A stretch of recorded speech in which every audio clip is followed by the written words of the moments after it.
నమస్కారం గంటారావానికి స్వాగతం. ముందుగా ప్రధాన అంశాలు. యుద్ధానికి ముగింపు పలికే దిశగా ఇరాన్, అమెరికా 45 రోజుల పాటు కాల్పుల విరమణకు ప్రతిపాదనలు.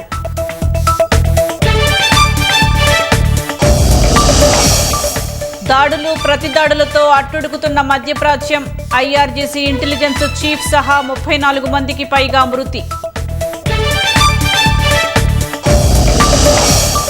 అభివృద్ధి విషయంలో కాంగ్రెస్ సంకుచిత దృక్పథంతో ఉంది. అసోం ఎన్నికల ప్రచారంలో విమర్శలు గుప్పించిన ప్రధాని.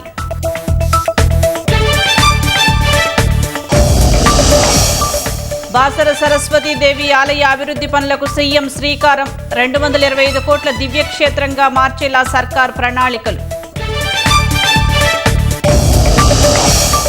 రాష్ట్రంలో అధికారం చేపడతామన్న రామచంద్రరావు. కాంగ్రెస్, బీఆర్ఎస్ పాలనతో ప్రజలు అసంతృప్తిగా ఉన్నారని వ్యాఖ్య.